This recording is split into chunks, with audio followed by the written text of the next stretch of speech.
This is the story of a man named Stanley.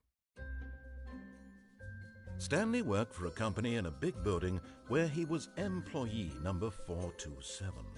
Employee number 427's job was simple. He sat at his desk in room 427, keyboard. Orders came to him through a monitor on his desk, telling him what buttons to push, how long to push them, and in what order. This is what employee 427 did every day of every month of every year. And although others might have considered it soul-rending, Stanley relished every moment that the orders came in, as though he had been made exactly for this job. And Stanley was happy. And then one day, something very peculiar happened. Something that would forever change Stanley. Something he would never quite forget.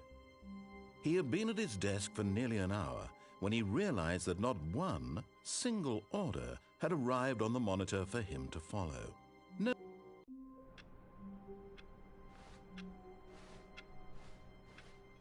All of his co-workers were gone. What could it mean? Stanley decided to go to the meeting room. Perhaps he had simply missed a memo. The good old bucket.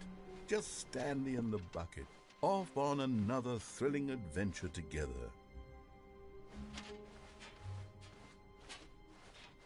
Stanley clutched the bucket tightly to his chest and entered the door on his left.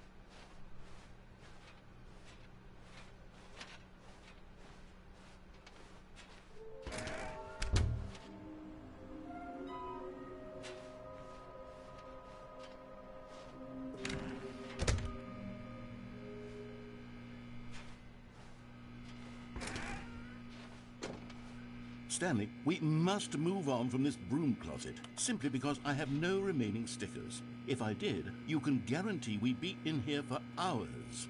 But alas, no stickers.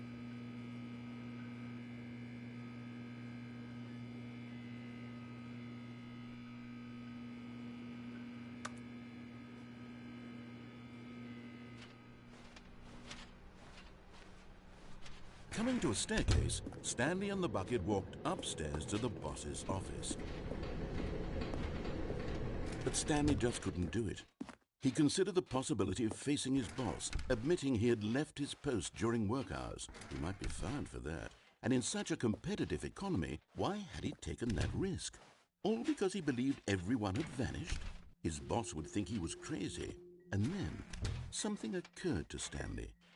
Maybe, he thought to himself, maybe I am crazy.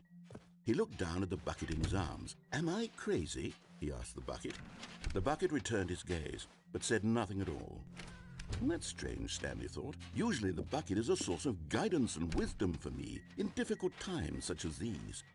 He held the bucket close, yet felt none of its familiar reassurance and comfort. And that's when Stanley realized, this isn't my bucket.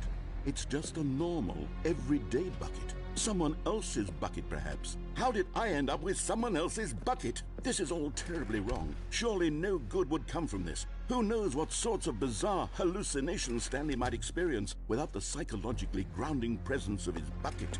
And indeed, now he noticed that the rooms were repeating, which was, of course, very odd. And now he felt himself floating off the ground. Oh, gracious, he exclaimed. Without my bucket, I've gone truly mad. Where is it? I must find it. Far off in the distance now, he heard it, calling to him. Stanley! Stanley, it's me, the bucket.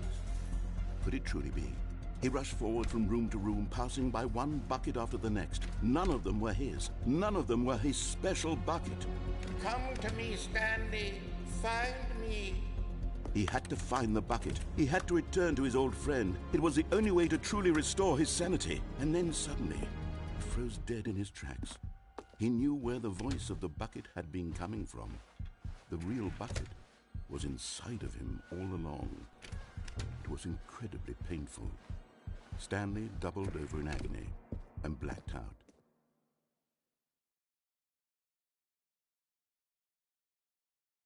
This is the story of a woman named Mariella. Mariella woke up on a day like any other. She arose, got dressed, picked up her bucket of comfort and security, and walked to her place of work. But on this particular day, her walk was interrupted by the body of a man who had stumbled through town, talking and screaming to himself, and then collapsed dead on the sidewalk. Right away, she knew what the problem was. This man had no bucket. Of course he'd gone mad, ranting and raving about a narrator describing all of his actions and how everything is predetermined and free will is an illusion and it's all just a video game. It could all have been prevented if only he'd taken his bucket with him. Perhaps he didn't even realize he'd forgotten his bucket at home in the first place. How cruel the Ella thought, and she hugged her own bucket even tighter. But of course, she had no time for this. There were a myriad of confusing problems she would soon have to confront at work, for which her bucket would provide absolute guidance and total clarity on everything. Heck yes, she thought to herself, my